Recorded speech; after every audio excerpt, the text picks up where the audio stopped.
What happens when a group of people experience collective trauma? That's the mental health themes we're going to look at in the TV show Firefly. Everybody hold on to something.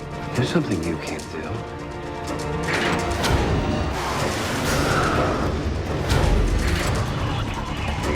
Firefly was a short-lived but beloved space western series created by Joss Whedon. It weaves mental health themes into its narrative and character development.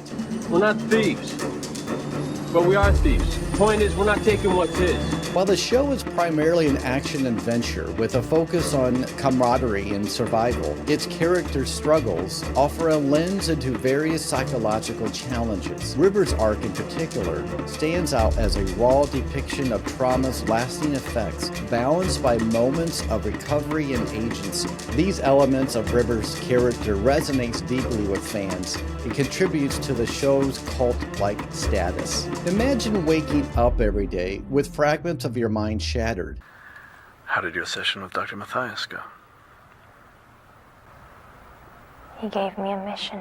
Haunted by experiments you can't fully remember, but can never escape. This is rivertam's reality in Firefly, a sci-fi western that's more than just spaceships and outlaws. It's a deep dive into the human psyche. Hi everyone, welcome to Therapy Scenes. My name is John Cordray and I'm a licensed professional counselor, and I talk about different scenes and TV shows and movies and bring out the mental health elements. And today we're looking at Firefly. Even though Firefly is a fairly old show that came out a long time ago, the cult status is still very alive and active, and maybe you have enjoyed following Firefly.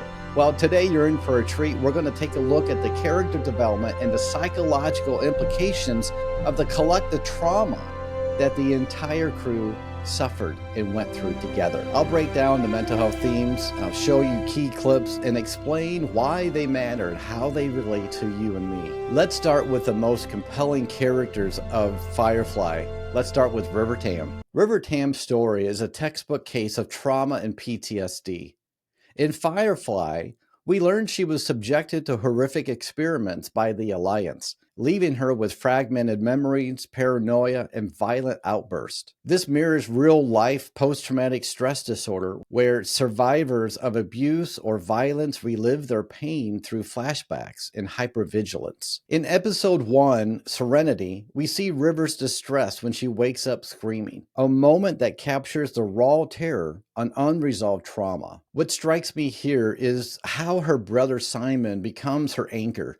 It's much like a therapist or support system in real life. But River's isolation on the ship, surrounded by the people who don't fully understand her. Petty thief with delusions standing. Sad little king of a sad little hill.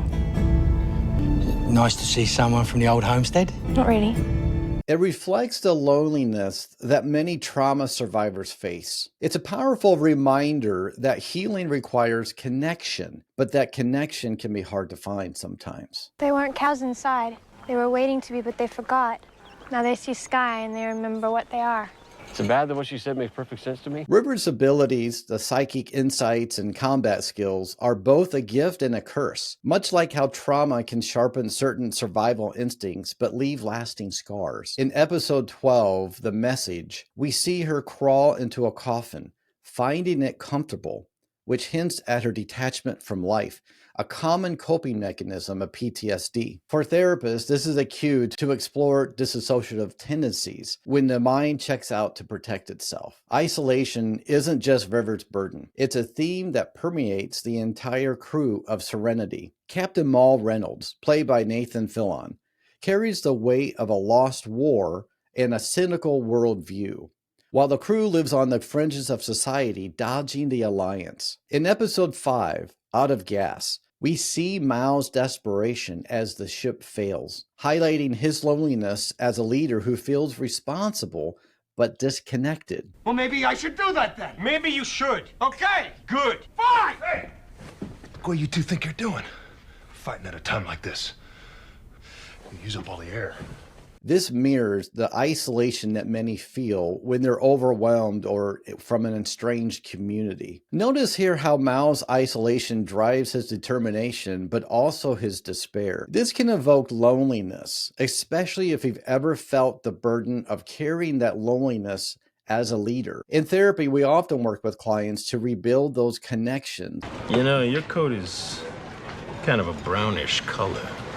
It was on sale. But Firefly can show how difficult it can be in a dystopian world. The crew's banter and camaraderie are a facade for deeper isolation. Wash and Zoe, for example, have a strong marriage, but even they face tension. Like in episode 10, War Stories, when Wash feels overshadowed by Zoe's bond with Mao. This journey and disconnection can lead to relational strain, a mental health challenge that we often see in real life among couples. Isolation isn't just physical, it's also emotional. And Firefly captured that beautifully. Human body can be drained of blood in 8.6 seconds given adequate vacuuming systems. See, morbid and creepifying, I got no problem with, long as she does it quiet like. Identity and self-worth are also central themes of Firefly, especially for Mao and River. Mao's identity as a war hero turned outlaw shapes his self-loathing and defiance, as seen in episode 1, when he rejects Faith after losing everything. River, meanwhile, struggles with who she is after the Alliance stripped away her agency. This echoes identity crisis in mental health, where individuals question their value or purpose. Time to go. Mao's anger at God reflects a loss of identity and purpose, a common theme in depression or grief. This is a holy cleansing. You cannot think to thwart God's will. Y'all see the man hanging out of the spaceship with the really big gun? Oftentimes, when we can't make sense of what's happening, we tend to blame others, or in this case, blame God. For River, her fragmented mind in episode 12, where she says it's not relevant, shows how trauma can erode self-worth. As therapists, we help clients rebuild that sense of self, but Firefly shows how hard it really can be. A psychological analysis of Firefly on the characters like Mao and River embody a Jungian archetypes, the shadow and the persona. Mao hides his vulnerability behind bravado, while River's true self is buried under trauma. This duality is very evident in mental health, showing how we all wrestle with who we are versus who we're forced to be. But despite all the darkness, Firefly offers hope through resilience. The crew's bond, forged in adversity, is their lifeline. Jubal Early threatens the ship, but the crew's unity... No, I'm a bounty hunter. It's not generally considered honorable. Especially River's eventual triumph shows how community can heal. This mirrors therapeutic concepts of social support as a buffer against mental health struggles. This moment is inspiring. It's about reclaiming agency after trauma. For us, it's a reminder that even in our darkest moments, connection and courage can pull us through. As a therapist, I see this type of resilience in clients every day, and Firefly is a great example of this. We've seen how Firefly isn't just entertainment. It's a mirror for mental health struggles like trauma, isolation, identity, and resilience. Whether you're a brown coat or a new to the show, these themes remind us that even in a dystopian future and in space, hope persists. So what do you think about Firefly? What do you think about the characters? And if you haven't seen it, it's a short series. You need to go back. I know it's a little older, but it is a really interesting show. It's fun to watch. I don't think it got the credit that it deserved. There are a lot of different themes here in Firefly and a different character development. So if you're a fan of sci-fi and adventure, you're going to love Firefly. Go watch it. And for those of you who have watched Firefly, what are some of the themes that you have seen in the episodes? What's a character that you resonate with? What's a scene you find very interesting that we want to talk about? Let's keep the conversation going here. Put in the comments about your thoughts of Firefly. Thanks for watching this episode of Therapy Scenes. My name is John Cordray. I'm a licensed professional counselor. And until next time, take care of yourself. Bye-bye. You want to run this ship? Yes. Well, you can't.